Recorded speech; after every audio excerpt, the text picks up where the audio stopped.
But just taking that time to take a bath and being in contact with water, being in contact with the elements. And I know it sounds really like, I don't know, like I sound new age, and I don't mean to. I'm just talking about nature and just being close to nature and going to the beach and going to the forest and seeing nature is so important. And so being in contact with water and making sure that you're getting your supplements and the things that you need. And also, like, one of the things I want to look into is the microbiome of our guts, because I do think that there's just things that I'm sure that I'm eating that I shouldn't be eating, things that I'm allergic to, because sometimes now that I'm off of this stuff, I'm noticing things like inflammation, like I get a runny nose, like why am I getting a runny nose?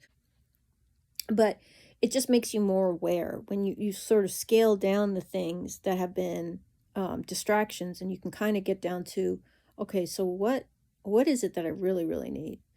And for me, like just trying to eat as best as I can. I just had some ice cream. It was delicious. Um, and just, trying to do those things, and even like making sure that your sleep area is peaceful. Like, it's weird. Like, we used to sleep um in kind of an unconventional part. If you look at one of my videos, we put our bedroom in the dining room. I know it sounds crazy, but actually it's lovely. I absolutely love it. But since my dad died, I just felt like I needed some real peace and quiet. And so I'm in my craft room right now, and I've got my little bed set up so I can sleep in here. And I just needed to, don't feel guilty about, like, if you need to take time away, and if you feel like you're losing your mind, that's your body telling you that you're doing too much, and I know it's harder, like if you have kids, or if you have someone in your family who's sick and they're relying on you, you know obviously those are things you can't just go, oh, okay, well, I just need to take care of myself and I just need to do self-care and these people can figure it out on their own. Obviously you can't do that, but what you can do is, and this is hard, I don't want to give you like just some pat advice, something, you know um it's easy to like choose yourself when it's just you, right? It's much harder to choose yourself when you have people who love you and that you love and are depending on you. But it's not selfish to take care of yourself, and that's what I'm trying to tell and say and share in here, is that it is part of our survival. We need to take care of ourselves to be able to continue on and to hold on, because sometimes it feels like, you just want to give everything up. But, you know, and I get that. And I'm not going to try to like give you some fake stuff, because I know what it's like. I know what it's like when people are trying to hype you up, or, and you're just like, it's not working. You already said this to me 35 times in the past 15 years. It's not working anymore. So, but and I don't want anyone to feel judged or whatever. That's not it. But you got to choose yourself. I think that's like the main thing that I would want to say to people is, you got to choose yourself, because you're the only person that is closest to knowing what it is that you need. Nobody else can know that except for you. And so I'm trying these different things to see, and I think that's like the thing. Like, I'll definitely share with you some of the things that I've done. But like, if there's one thing I would want to say is that you please choose yourself. That's not being selfish.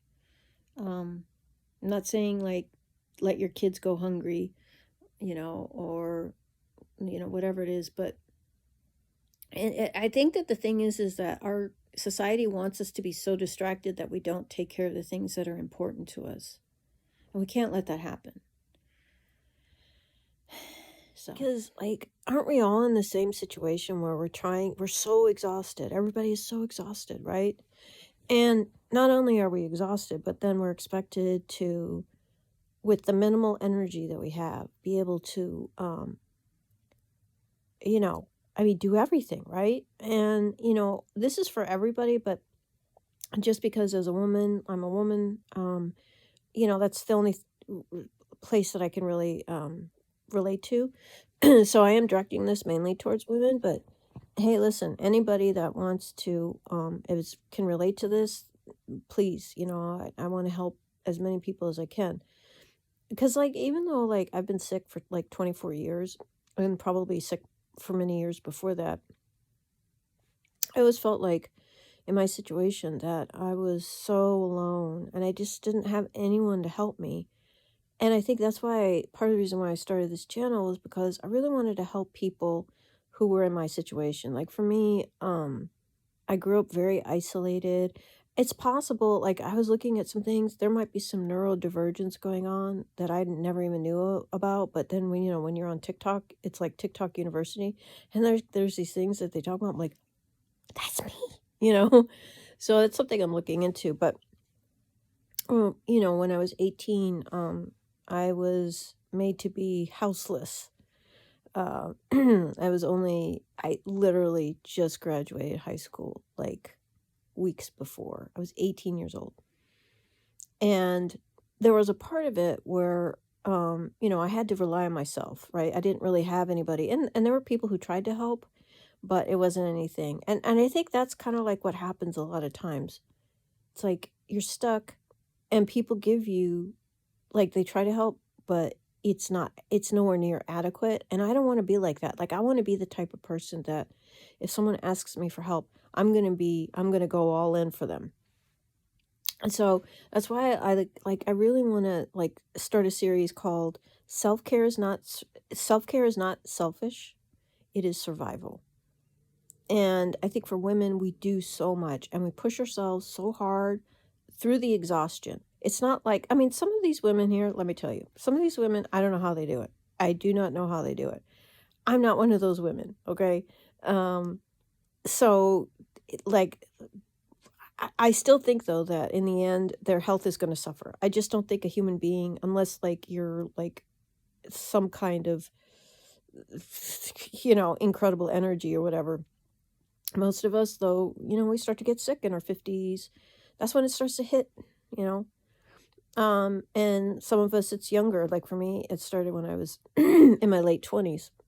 I mean, it really got bad in my late 20s. It was always kind of like there.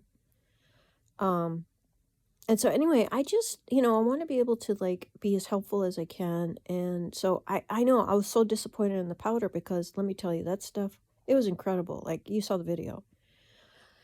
I really hope, that maybe they will figure out how it can be more effective. But I also think that if anyone does try it, don't take it every day, like I did. Because I think I took it like almost like every day. Not every day, but like at least every other day or something like that because my sleep is always so crazy.